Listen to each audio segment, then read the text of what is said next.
할리우드 여배우 애슐리 저드는 한때 최고의 명예와 인기를 누린 인물입니다. 그녀는 더블 크라임, 히트, 키스 더 걸, 드 러블리 등과 같은 영화로 잘 알려져 있죠. 애슐리 저드는 1968년 4월 캘리포니아에서 태어났고 연예계 집안에서 자랐습니다. 그녀는 정치활동을 하는 인물이자 소외된 여성에 관한 활동가이며 연기 활동을 병행하는 데 노력해온 여성입니다. 많은 열성 팬들조차 알지 못하는 비극과 고통으로 가득 찬 인생을 살아온 애슐리 저드는 특히 악몽의 어린 시절을 보냈는데 그것은 그녀의 정신건강에 영향을 주었고 성인이 된 뒤에도 그녀를 괴롭혔습니다. 저드는 자신이 겪은 가장 충격적인 기억들에 대해 자서전을 출간하거나 연설, 인터뷰를 통해 세상에 공개해왔습니다. 그녀의 충격적인 어린 시절 이야기부터 성인이 된 뒤에도 계속된 고통의 삶에 대해 알아볼게요. 애슐리 저드는 자신의 어두운 과거에 대해 회고하는 올 댓 이즈 비터 앤 스위트라는 책을 발간한 적이 있습니다. 저드는 아주 어렸을 때부터 학대와 방치 속에 외로움을 겪었고 수많은 이사를 다니면서 18세 이전에 여러 학교를 옮겨 다녔어요. 그녀의 엄마인 나오미 저드는 애슐리의 이복 언니인 와이노나와 듀오를 이룬 저드라는 전설적 컨트리 가수였습니다. 가수 생활로 항상 집을 비웠던 나오미는 애슐리와 많은 시간을 보내지 못했지만 그녀 입장에선 가족의 생계를 위해 불가피한 일이었죠. 이 무렵 애슐리는 거의 아빠와 함께 생활했고 이때 그녀의 정서적 불안을 초래한 일련의 충격적인 사건들을 경험합니다. 어렸을 때 가족을 포함한 여러 남자들에게 성적 학대를 받았고 엄마와 언니가 미국 전역을 다니며 음악 활동을 할 때 혼자 남겨진 그녀는 항상 고통을 받으며 방치되었어요.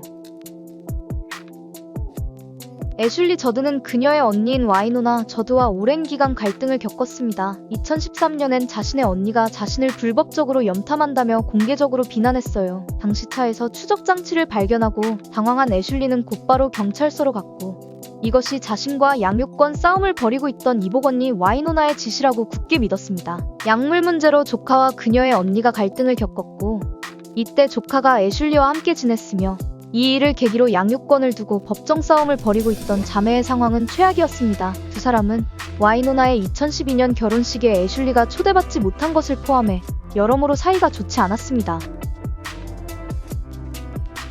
애슐리 저드는 몇 년간 교제를 한 프로 레이서 다리오 프란치티와 2001년 결혼했습니다. 그들의 관계는 11년간 지속되었지만 2013년 이혼을 발표합니다. 이혼한 2013년에 전 남편인 프란치티가 끔찍한 자동차 사고를 당한 뒤 재결합을 위해 많은 노력을 했던 그녀지만 관계는 나아지지 않았습니다. 프란치티는 현재 아내인 엘레노어 롭을 2014년에 만났고 그 전에 애슐리와의 관계를 완전히 정리했습니다.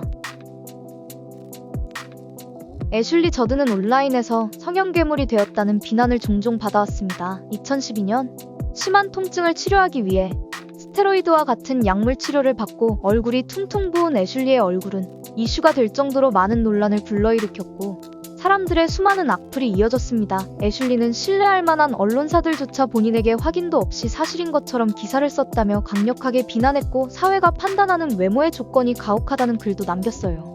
아프거나 살이 쪄서 얼굴이 변한 것을 성형수술로 둔갑시키는 저급한 문화가 바로 우리 자신의 얼굴이라며 강한 어필을 했습니다. 정신적 질환과 감정기복, 우울증으로 고통받던 애슐리는 2006년 2월 텍사스의 재활센터에서 47일 동안 치료받았습니다. 그녀는 파란만장한 어린 시절이 성인이 된 뒤에도 많은 상처를 남겼고 전문적인 도움이 절실했다고 말하며 이때의 치료가 인생에서 가장 큰 도움이 되었다고 밝혔어요.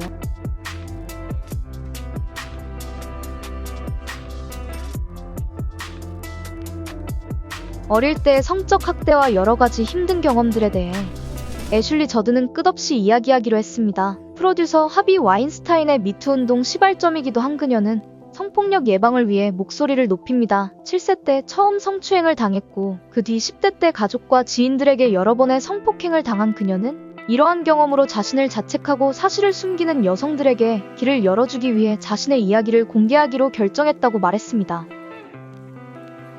애슐리 저드는 2020년 성폭행 혐의로 유죄 판결을 받은 할리우드 제작자 하비 와인스타인이 자신의 경력을 방해하고 여배우로서 성장할 수 없게 압력을 가했다는 걸 여러 번 주장했습니다. 2018년 저드는 와인스타인을 성희롱과 명예훼손으로 고소했으며 그의 접대를 거부한 것이 배우로서의 경력을 힘들게 만들었다고 주장합니다. 애슐리 저드는 이에 대한 성명문을 발표했는데요.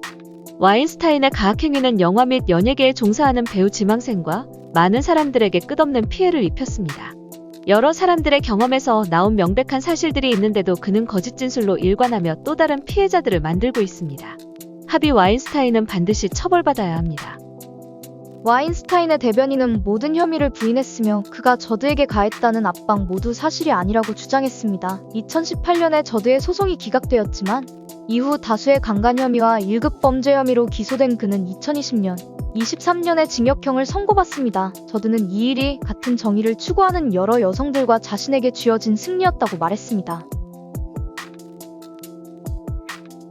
2021년 2월 애슐리 저드는 심각한 부상을 입은 충격적인 사고에 대해 밝혔어요. 저드는 열대 우림에서 넘어진 후 콩고에서 다리를 다쳤고 구조를 기다리는데 5시간이 걸렸습니다. 긴 시간 고통을 겪으며 의식을 잃지 않기 위해 노력했다고 하는데요. 저드가 숲에서 보노보를 찾기 위한 영구 여행 중에 일어난 일입니다. 치료하기까지의 55시간 동안 지속된 경험과 고통은 끔찍했고 이후 그녀는 자신의 인스타그램에 회복 중이라는 글을 올렸어요. 의사들은 저드가 뇌출혈, 다리 골절, 신경 손상을 입었다고 말했으며 그녀는 미국으로 돌아와 부상 치료를 받고 있습니다. 놀라운 건 그녀와 악연을 이어가던 이복 언니 와이노나 저드가 동생을 위해 병원으로 달려와 옆에서 치료 과정을 돕고 있다고 합니다.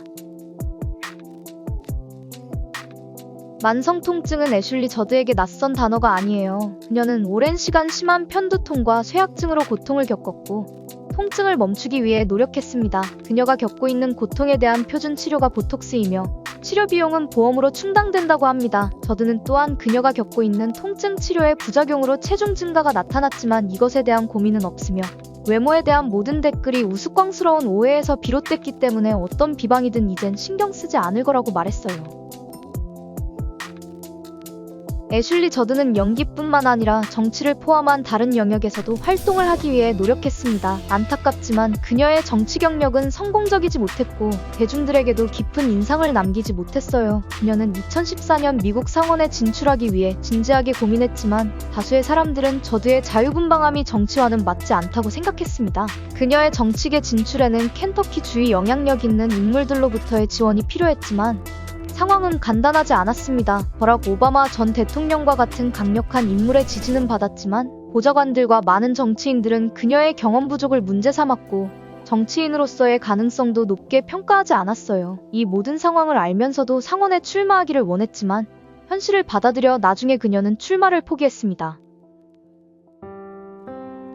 애슐리 저드에겐 정서적 지원 동물인 반려견 슈그가 있었어요. 그녀는 슈그를 사랑했고 슈그의 행동에 큰 감동을 받았습니다. 슈그는 저드의 변함없는 동반자였으며 촬영장을 포함한 모든 곳에 그녀와 함께했습니다. 슈그는 공항에서 한 남자의 생명을 구한 일도 있었습니다. 그가 자살유서를 쓰고 있을 때 슈그가 나타나 그를 지켜보며 함께 있었고 슈그가 자신의 가치를 상기시켜준 것을 계기로 마음을 바꿨다고 합니다.